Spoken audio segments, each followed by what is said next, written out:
is Herbert Stewart. I've been living out here going on 11 years. Why is the ocean important to you? Well, to me, because I like fishing. So to me, it's very important because then I get to fish a lot, and I just love it out here. So have you noticed the reef changing in any way here? Well, I mean, some part of it is bright and some other part of it is kind of a deadish. Yeah. I guess I don't know if it's a climate change or what that affected. But Do you have any cool little stories, moments, adventures, anything like that? The first time I got stung by a lionfish it wasn't that bad at first, but after a couple hours it started really getting pain. My name is Deborah Miller. I've been working at Oceanic Society for 3 years. I do housekeeping, and on Saturdays or some Wednesdays I do the cooking for the guests. I grew up in Belize all my years. I was working for myself, making donuts. I moved to this island 2011. I don't know to swim, but I go in the water, and there's a lot of lionfish there and a lot of lobster there. Do you notice a lot of fishermen out here in this area?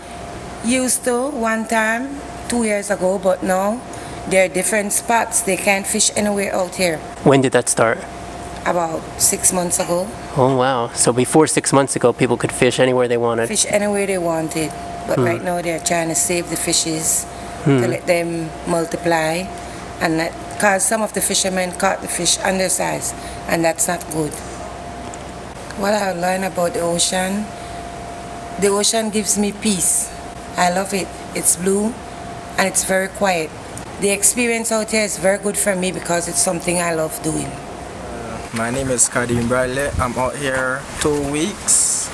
I raised up in Belize City. Most of my life, well, all of my life, I'm not really familiar with the ocean. I learned about the sea that it's very fun to be on it. It attracts a lot of tourists here because Belize has the second biggest barrier reef.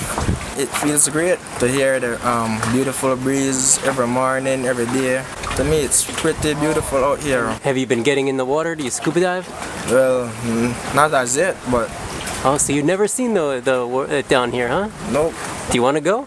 Sure, that would be fun. Yes, you want to come snorkeling with us one day? Sure. My name is Wanda Leslie. I'm from Belize, born Belizean. I started working here 14 years ago, and I've been here ever since because I love what I do here. My first experience going to work at Blackbird, when I first went there, it was a small place, right? So whenever I'm like in there, I always remember this. Whenever I'm like in there, I would stand there and I would look at this whole sea in front of me out there. Have you noticed any significant changes in that ocean since? Oh yeah, a lot. Like, okay, the reef was, you could always see it, but it always used to look so live. And now when you look out there, the reef that you're seeing looks like just like some little black pieces of stones or rocks or something. Well, first it used to look more alive. And the beach were much prettier, you know, it was more usable. We could have walked right into from up that side, we could have just walked right into the water. But now it's like there's all this seagrass and things that takes up that space. There's a lot more garbage too. You know, a lot of things comes in. They clean them, but as soon as they clean them, they keeps coming in. I think they could, from the beach, from up that side to down this side, they can get all the trash off the beach, but the thing is that by the time they get it off, it comes right back. So people need to start throwing less trash into the water. People need to start throwing less trash in the water, yeah. My name is Kenneth Anthony Leslie. And I've been over here for over 50 years. When I first started over here, the complete attitude, there was nothing going on here. Everything was just silent, you know. At that time, we didn't even have outboard engines. Everything was sailboats. This place was all covered with mangroves all around, and then the people at the bottom, they start taking the mangroves out of there. And then the erosion started. And they told us this from I was going to school, you know, if you're living by the seafront and there is a mangrove, don't take them out. You leave them because that's the buffer. And we're in an area where hurricanes are often, you know, so it would be a great help to you. But why people take them out is just to have the beachfront.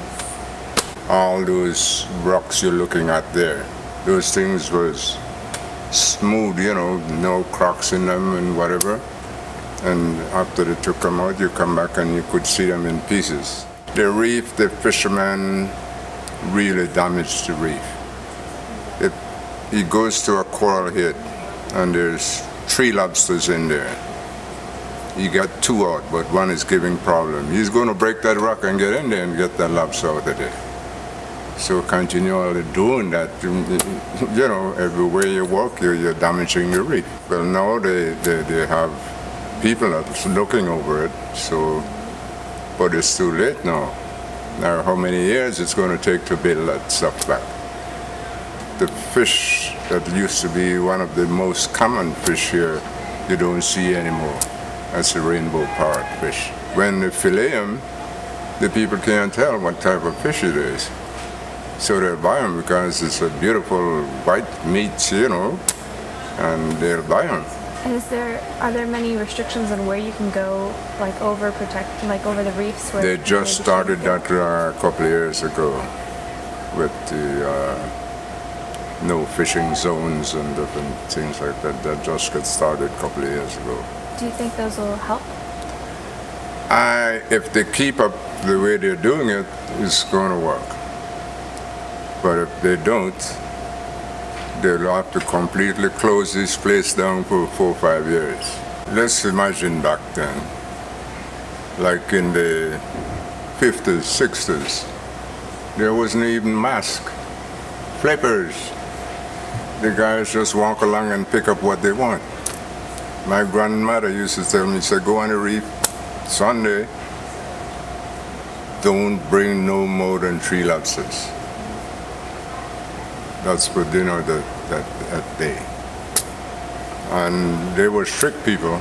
Like my granny was very strict. When she said 3, you bring 3. Don't bring me 4 or 5. It's going to waste. So if it had stayed that way, oh, this place would have been so rich. But those are all gone.